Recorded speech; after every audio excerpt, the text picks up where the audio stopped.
Je veille à être bien installée, dans une position à la fois agréable et tonique. Je redresse mon dos et je relève légèrement ma tête.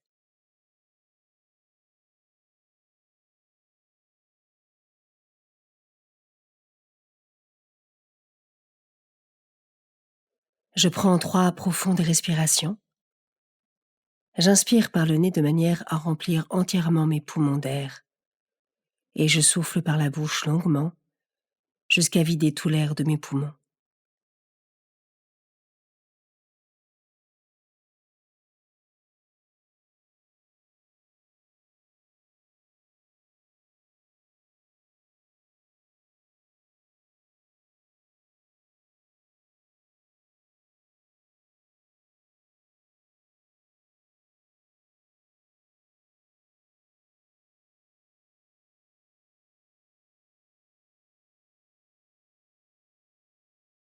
Ma respiration reprend son rythme naturel. Je la ressens, tout simplement.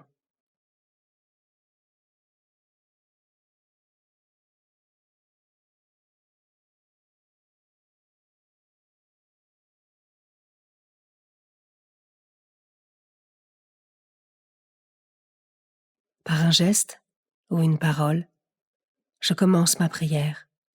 Je signale ma présence à Dieu.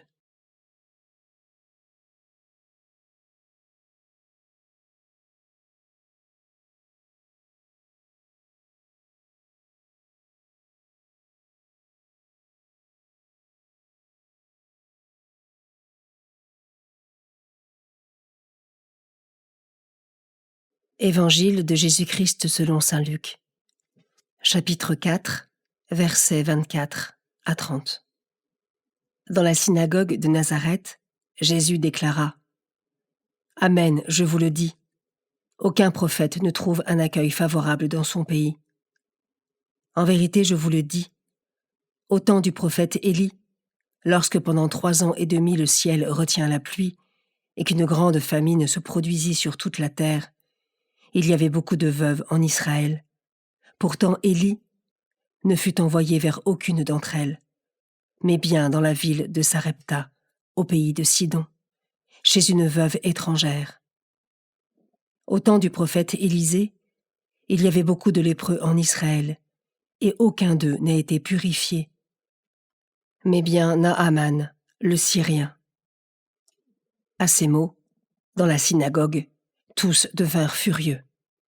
Ils se levèrent, poussèrent Jésus hors de la ville et le menèrent jusqu'à un escarpement de la colline où leur ville est construite pour le précipiter en bas. Mais lui, passant au milieu d'eux, allait son chemin.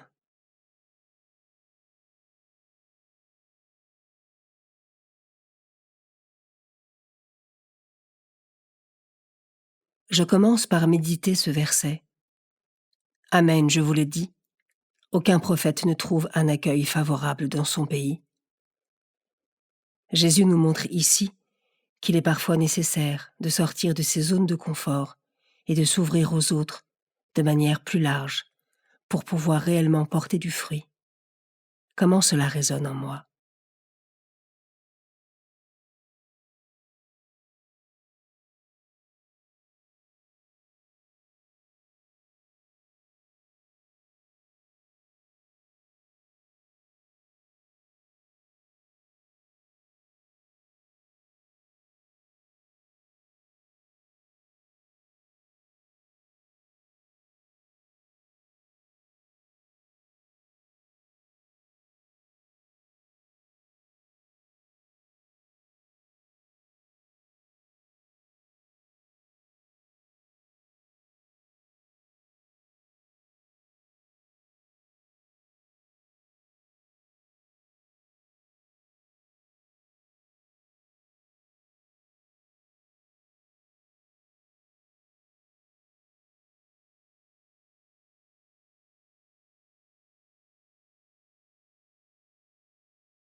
Je peux maintenant m'arrêter sur cet autre verset. À ces mots, dans la synagogue, tous devinrent furieux. M'arrive-t-il aussi parfois d'éprouver de la colère ou de l'incompréhension face à la parole de Dieu et de me révolter? Si c'est le cas, je peux confier cela à Jésus pour qu'il ouvre mon cœur et pour qu'avec l'aide de l'Esprit Saint, mon âme puisse être éclairée et demeurer dans la paix.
Je termine en méditant ce dernier verset. Mais lui, passant au milieu d'eux, allait son chemin.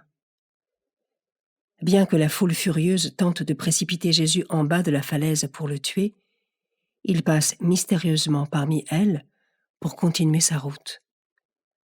En effet, il n'était pas l'heure pour Jésus de mourir, et la providence de Dieu a agi puissamment pour qu'il reparte sans encombre. Ai-je conscience que la providence de Dieu agit aussi pour moi chaque jour? Est-ce que je rends grâce à Dieu pour cela?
Par une parole ou un geste, je conclus mon temps de prière.